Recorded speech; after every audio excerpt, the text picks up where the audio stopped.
La División de Ciencias y Artes para el Diseño de la UAM Azcapotzalco presenta Posgrados en Diseño, el podcast. El diseño no existe sin investigación. Segunda temporada de diálogos con investigadoras e investigadores de diversas disciplinas sobre la pertinencia, incidencia actual y el futuro de la investigación en diseño.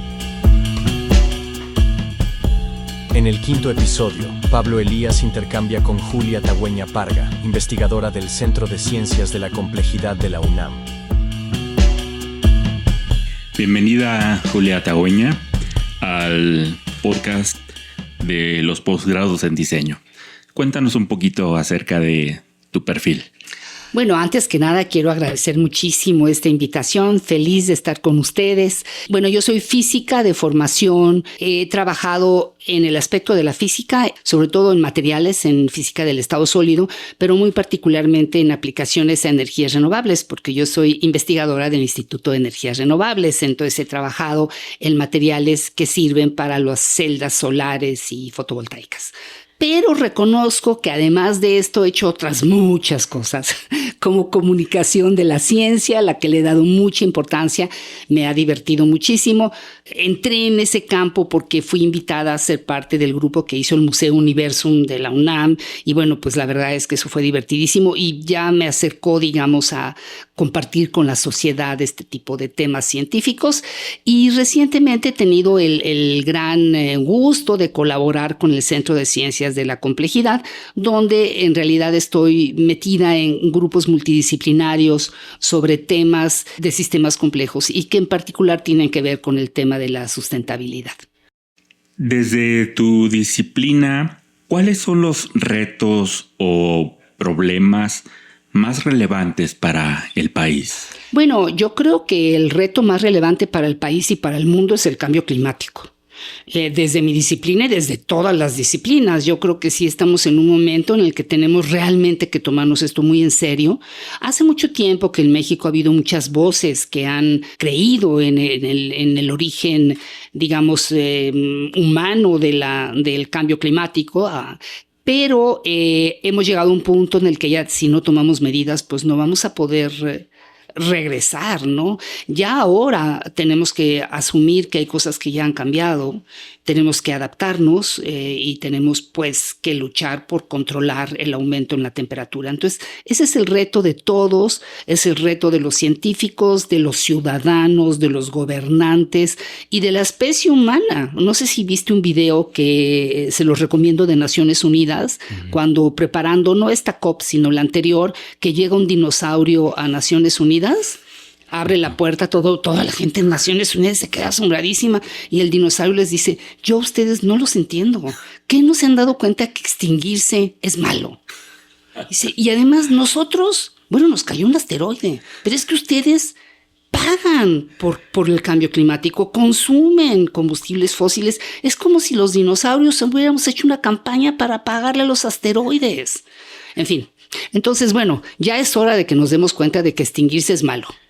Claro, está súper interesante. Tendremos que ver ese video. Lo recomiendo mucho. Lo recomiendo mucho. Sí, se llama Un dinosaurio en Naciones Unidas. Muy bonito, qué bien. Ahora, en estos estudios de las ciencias de la complejidad, ¿cómo visualizas el papel del diseño? ¿Y cuál es el aporte que tiene el diseño en su amplia acepción, tanto el diseño arquitectónico, el diseño industrial, el diseño gráfico, etcétera? Bueno, su papel es fundamental. Prácticamente en todos los problemas complejos, el diseño tiene algo que decir. Por ejemplo, déjenme que les ponga un ejemplo. Uno de los proyectos del Centro de Ciencias de la Complejidad tiene que ver con movilidad. ¿Y qué es la movilidad más que un buen diseño?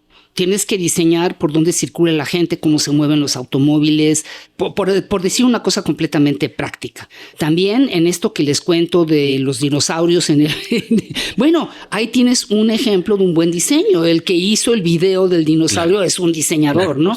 Entonces, si tú quieres realmente convencer a la gente de que tenemos que cambiar nuestra actitud y nuestras formas de vida, te hace falta buenos diseñadores. Y finalmente, el tema de las casas es crucial porque las construcciones tienen un gasto energético tremendo, un gasto de agua enorme.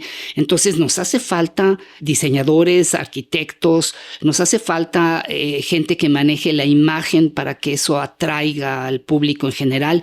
En pocas palabras, ustedes están en todo, así que se tienen que poner a trabajar durísimo porque hay muchísimas cosas que tienen que hacer. Además, quiero decir que México tiene una gran tradición en buen diseño. Reconocida internacionalmente en su capacidad para hacer logos. Yo me acuerdo, por ejemplo, se va a saber mi edad, pero me acuerdo de las Olimpiadas.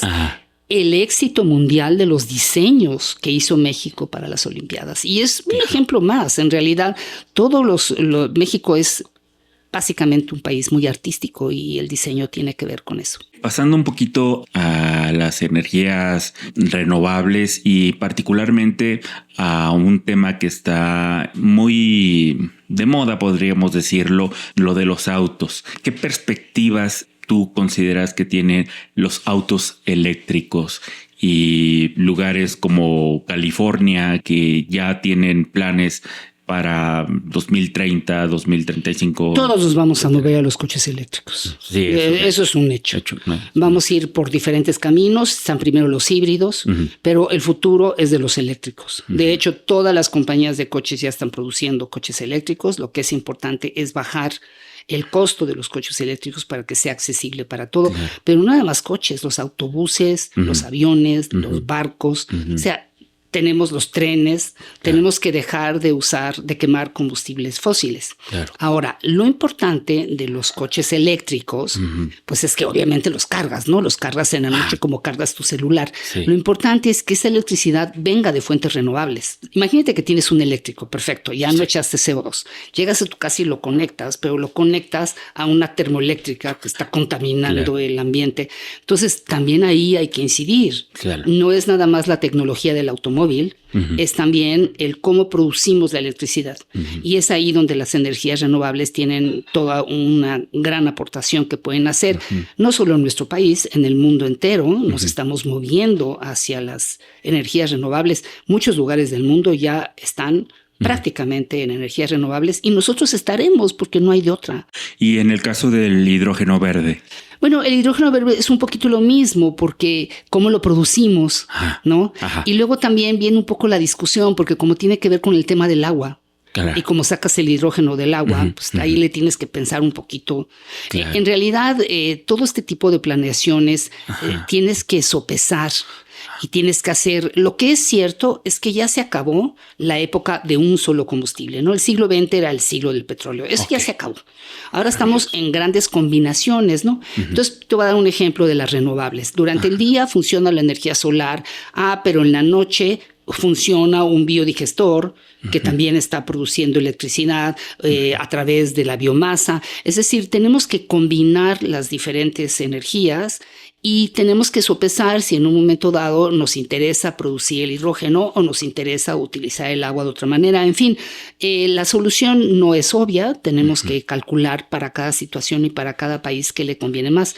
Pero evidentemente es un camino, ¿no? Bueno, de hecho, las naves espaciales se mueven con hidrógeno, los cohetes suben con hidrógeno. De que el hidrógeno funciona, eso es un hecho. Claro, muy bien. Bueno, pues ya para terminar, poniendo punto y aparte y cambiando de tema, me gustaría preguntarte, ¿cómo llegaste a la comunicación de la ciencia?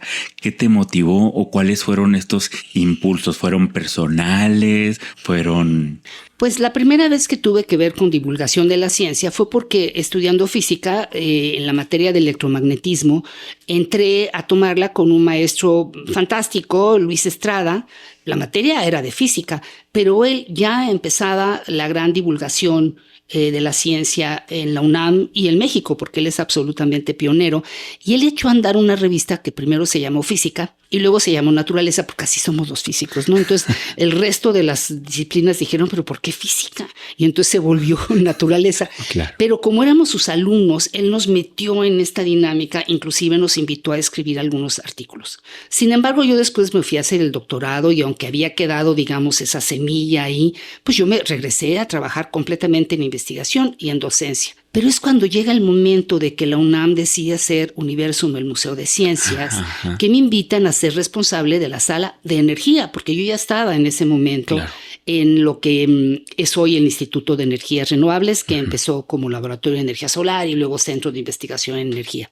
Entonces me invitan a ser responsable de la sala y eso sí ya fue una cosa genial, ¿no? Porque entonces ya visité museos, diseñamos la sala, interactué con un montón de grupos medios, porque en un museo están todos, ¿no? Están los diseñadores, por cierto, ¿no? Claro. Están los museógrafos, están los expertos en sonido, los expertos en imagen, etcétera. Entonces se me abrió el mundo, de pronto me di cuenta de que había tantas posibilidades y esa pasión nunca la dejé. Sin embargo, cuando ya se inauguró el museo, pues yo regresé a la carrera de investigación porque yo sí quería hacer una carrera. Okay. Y entonces, bueno, seguí escalando en la carrera, fui promoviéndome y llegó un momento en que ya había llegado al límite de los logros y entonces dije, bueno, puedo hacer investigación, pero también puedo hacer comunicación y entonces ya hice ambas cosas. Y en el camino dirigí la Dirección de Divulgación de la Ciencia, donde está el Museo Universum.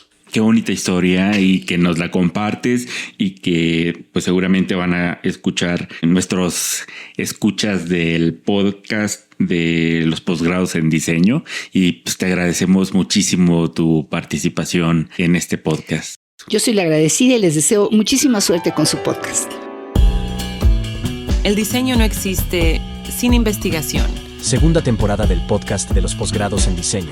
Fue producida por la Coordinación Divisional de los Posgrados de la División de Ciencias y Artes para el Diseño de la UAM Azcapotzalco. La edición estuvo a cargo de Martín Flores. La imagen gráfica fue desarrollada por Carolina López. El desarrollo web es de Galilea Loreto. La música fue generada en la plataforma Soundtrap por Itzel Alba. La gestión de las redes sociales es de Jessica Álvarez. Las entrevistas las realizaron Alejandro Ramírez, Blanca López, Pablo Elías y Francisco de la Torre. Posgrados en Diseño, el podcast.